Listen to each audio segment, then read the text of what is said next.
Hey guys, here today showing you how to do a rear conversion for the ABC suspension, the hydraulic suspension that's on the W220.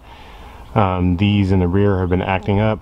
I've already replaced the ride height sensors and it still persists to act up, so the customer wants me to go on ahead and install the Strutmasters coilover conversion. You can just go to strutmasters.com or you can Google W220 conversion kits, and this car I'll actually be replacing all four, as you should. You could probably get away with just replacing the rears if yours are acting up, but it's best to just replace all four together. So this kit ran about $1,000 and it came with all four new coilover springs and shocks. I'll show you what they look like. Look like this here. So like I said, I'll be yanking out the hydraulic suspension and just putting in this traditional normal spring and shock combo, so you will have no more ABC problems, no more. If your car has airmatic, I suggest also converting from airmatic to just a traditional spring setup like this. By all means, if your car is still operating fine, the airmatic's working, the ABC is working, then don't touch it, just leave it alone. That's the best thing you can do with these cars. But over time, as they get more miles on them, you'll notice a lot of them sagging on the ground, or the suspension starts to make noise, or whatever the case may be. I recommend going with the Strutmasters kit, or if you would like to have something that, you know, maybe lowers your car, you can go with the Coilover kit. That's what I put on my CLS 55. I put a set of D2 Racing coilovers on, but that's beside the point. Anyway, in this video, I'll be putting this shock onto this car. This car is a 2006 Mercedes S65 AMG. The rears are a little bit more difficult to do than the fronts, only because you have to have limited space inside the car. You'll actually need to get inside on top of the rear parcel shelf or the rear deck. You know, that's back here on top of the glass here where the headrests are at. That's a tight space to get into, but it's a pretty straightforward job for the most part. So the first thing you would need to do, and let me show you. So the first thing you need to do is to actually go inside the car and up, and this camera angle is not going to work, but up in here on top of the shelf, you can see there's normally a black fabric piece that's covering that, and you'll need to pop that off. I just use my hands and just pulled it off. You can use a flathead screwdriver to help you pry it up off there, but in there is where I was talking about. It has the 3 13mm mounting nuts.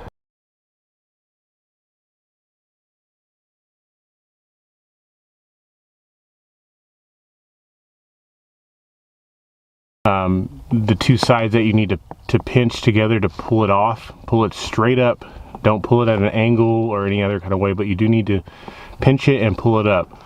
I was having a hard time doing that. That's why I told you to go on ahead and use the needle nose that have the angle on them, so they're pointed down already and they can just grab like this and pull it out. And then after you do that, you can go on ahead and loosen and remove the 3 13mm nuts. You can see one of the studs right there. There's also another one right back here in the back, and one right here close to you. These right here were easy to get to with the normal 3/8 with the deep socket 13. This one over here, you had to use a 13mm wrench. So that's all you need to do in here. You don't need to go in the trunk to find out anything in there. There's nothing in there. Everything is done right here in the back. And you can see over there on the other side, the other cover is right over there when you do the other side. So yeah, that's the first thing you need to do. Come in here, take those off, and get everything situated in here. You can just leave the cover off like that. And then you want to move back to the outside where we'll do all the other work at. So down here, what you want to do is to loosen the track rod, or kind of like the trailing arm. Let's see if I can get a better view for you here. There you go. Next thing you want to do is to remove the track rod nut which is this nut right here at the very bottom. It's a 24 millimeter. And after we do this, if you follow this same arm back towards the car, there is another nut there that you will want to loosen. Pretty much we need this bar to just swing down out of the way so we can have enough room to take the shock out. So this 24 millimeter right here, you actually need to take out and remove entirely. And then the other one on the inside of the same bar, you don't need to take it out. All you need to do is just loosen it enough to where the arm will just fall down and be out of the way. So I'm going to go ahead and do that.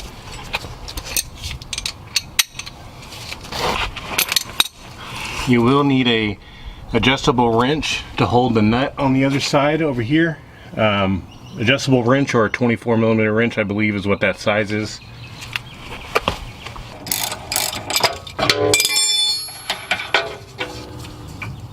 You can go ahead and just wiggle this bolt out.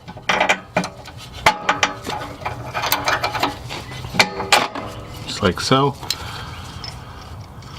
Now, as I was saying, you need to move to the inside of the same arm, follow it up to the top, and then you're going ahead and use a, let's see what size it is. You're going ahead and use a 21 millimeter socket on the end of this arm so that just so you can loosen it. You don't need to take it off. Just loosen it, and that way this whole arm will be able to fall down to the ground.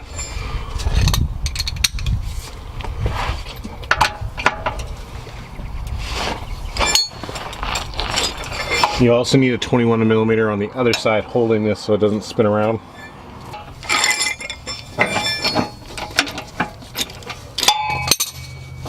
Just like that, you see? Just enough to where the arm just falls down straight to the ground. You don't need to loosen it any more than that. That's perfect. Okay, the next thing you want to do is to loosen, you see we have the whole entire lower control arm here. This nut right here is what holds the strut, the bottom of the shock, to the actual control arm. So what we want to do now is to loosen. If you follow this arm back towards the car, right near the exhaust, there's an 18 millimeter nut.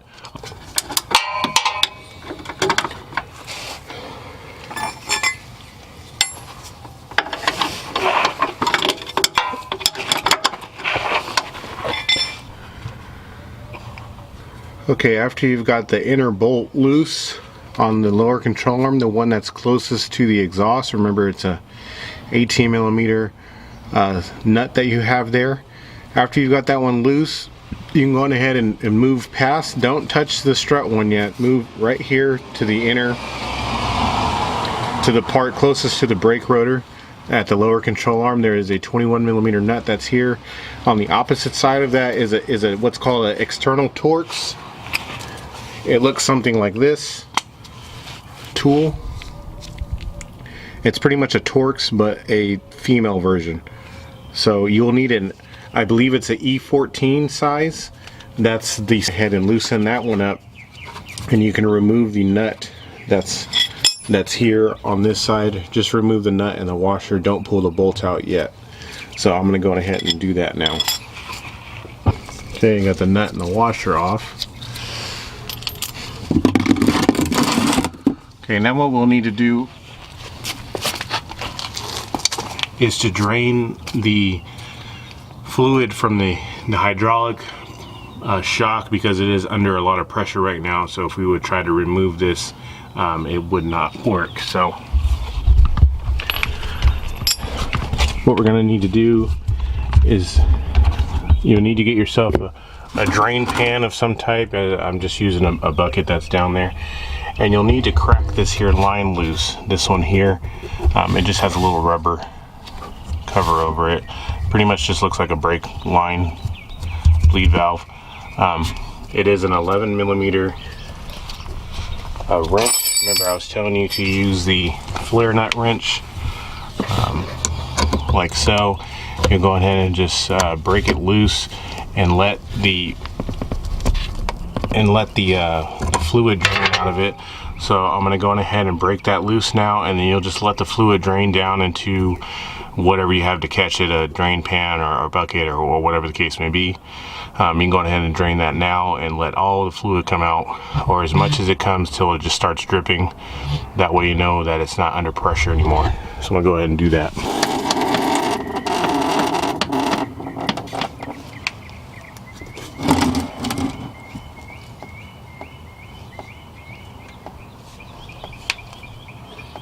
After you broke the line free, you can go on ahead and just shut the valve back. Make sure it's nice and tight. And you can put the rubber cover back on.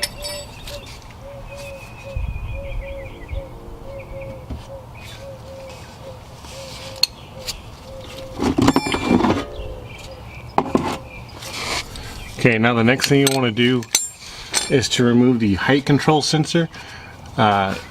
There, right underneath the lower control arm here, there is a small 13 millimeter nut here. Let's see if I can show it to you. There's a small, let me see if I can find it. 13 millimeter nut that's right there. It controls the this here height control sensor. You just need to loosen and pull the sensor up out of the arm so that way it doesn't get damaged when we lower the arm down. When you have it loosened, you can go ahead and just pull the height control sensor out of the arm and just let it hang out of the way. Okay, now what we want to do now is to actually loosen the strut mount here, which is a 21 millimeter. You'll need a wrench on the other side to hold it, and you can use a 21 millimeter socket on this side to break it free. Okay, so now that you've got everything loose, remember we got the inner one here, the nut is taken off but the bolt is still there. We got this nut taken off on the strut one, the bolt is still there, and then we loosened the 18 millimeter that's near the exhaust there. Just loosen that one so that we can have the arm move down. You went on ahead and removed the 13 millimeter for the right height sensor. You would have broken loose the hydraulic bleed valve so that there's no pressure on it, and then you also had to remove the top 3 mounting nuts inside the car near the rear headrest. So all of that needs to be done before we can get to this point here. Now you'll need to get a floor jack so that you can support this lower control arm, so that when you take the bolts out, the control arm just doesn't fall down to the ground. Get itself in place there. Now what you need to do is to go ahead and probably grab a hammer and hit these 2 bolts out here. So I'm going to do that.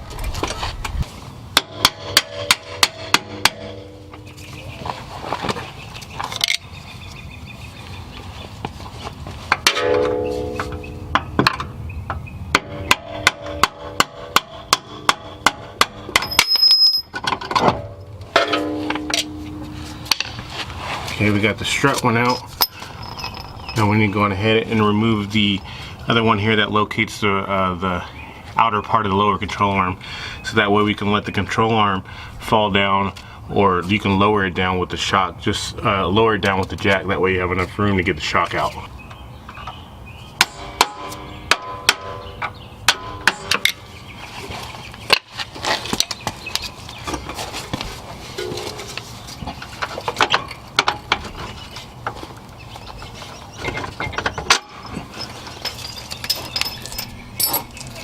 Okay, now after you've gotten both those out, you can go on ahead and lower the jack slowly. Everything's gonna fall slowly. You can lower it just enough to where you can push the control arm down, like so. Careful, because the shock is gonna wanna fall. And pretty much you can just pull the shock out now and maneuver it out. Maneuver it out of the housing. You need to pull it down what I do is just pull it down and let it just rest on the ground or close to the ground. And then before you can actually pull it out, you will notice that there's the hydraulic line is still here attached. This is a quick disconnect. It'll push down. It'll push down so that you can loosen it. This is a little rubber ring here. You can use a flathead screwdriver to just pry this and move this rubber up out of the way, so that way you can take this quick disconnect off. So I'll maneuver it now to where I can show you guys what I'm talking about.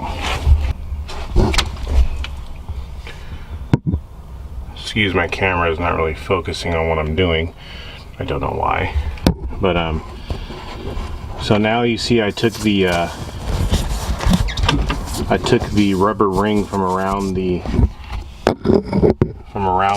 side here, and I just slid it up off of there, and now you can see that the quick disconnect is there.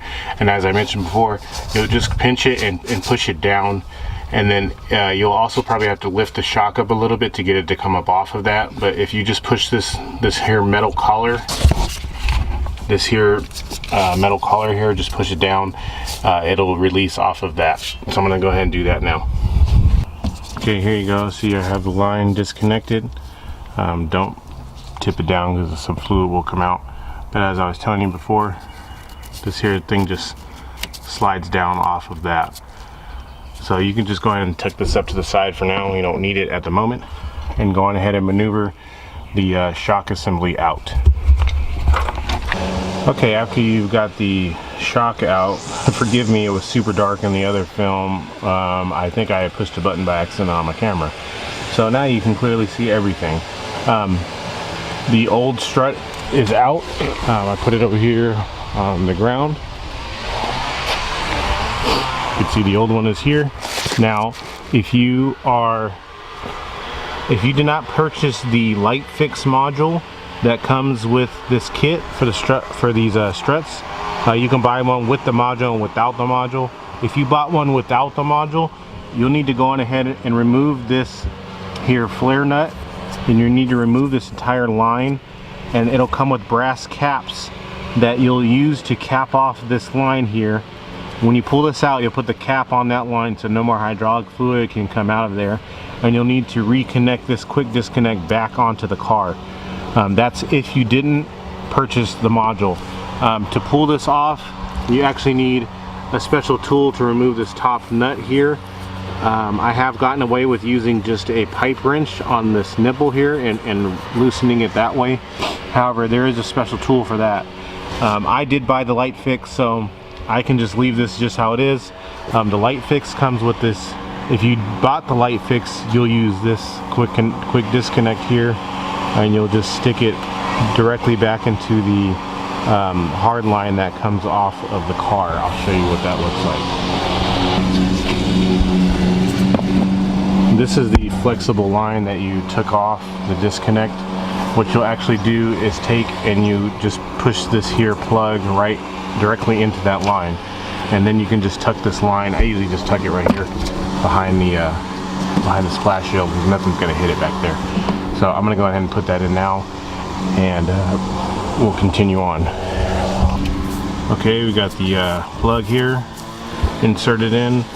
Now I'm going to go ahead and just tuck this up behind the plastic shield here, and that's where it'll rest at for now.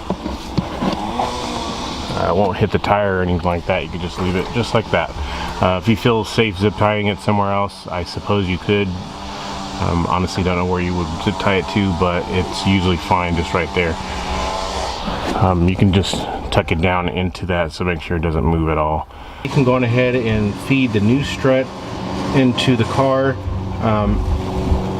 This may be a little difficult to do with one person because you kind of have to be able to tighten up the nuts that are inside the car near the headrests, and also be able to hold the strut out here. That's actually very difficult to do. I have had luck with getting the shock and placing it up into the holes and holding it there, and then what I usually do is grab a jack. Since I'm just by myself, I'll grab a jack and I'll place the bottom of the strut into the jack and use the jack to hold it in place while I start the threads inside the car. It kind of sounds complicated, but I'm pretty sure you understand what I mean. It's physically impossible unless your arms are 8 feet long to reach inside the car and tighten up the nuts and also hold the strut up into the up when you're out here. So it's hard to do that. So I'm gonna do the way I usually do, which is to I'll start the shock in there, and then I'll get it up into the holes that it needs to. You need to match up the holes that are up inside the car. There's still 3 studs they need to go up into the car, and then I'll get the jack and I'll use the jack to hold the bottom of the shock in place, just so I can start the nuts on the inside of the car. So I'm gonna go ahead and do that now.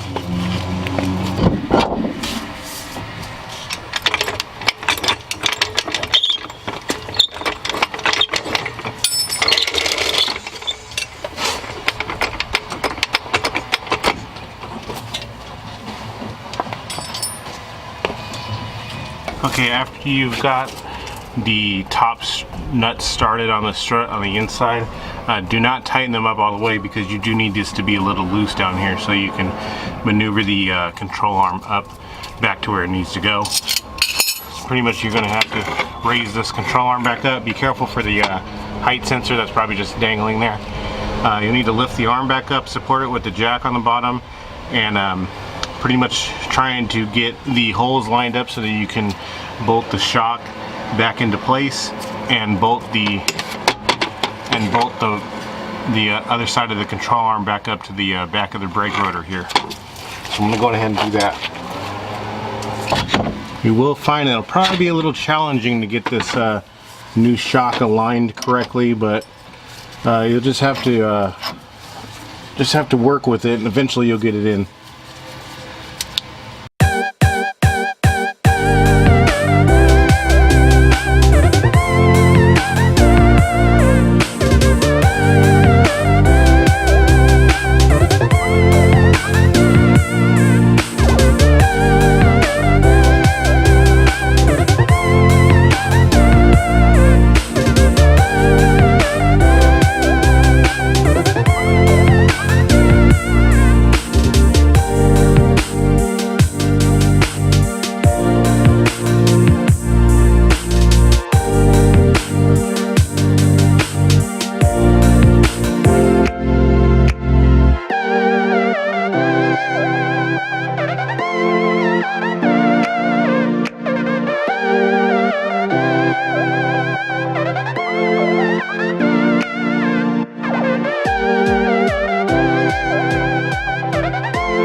Okay, as you can tell, getting this bottom one aligned is fairly difficult. You will have to kind of twist the bushing that's inside of it. Now that that one's in, you can go on ahead and try and focus on getting this last control arm here bolted up.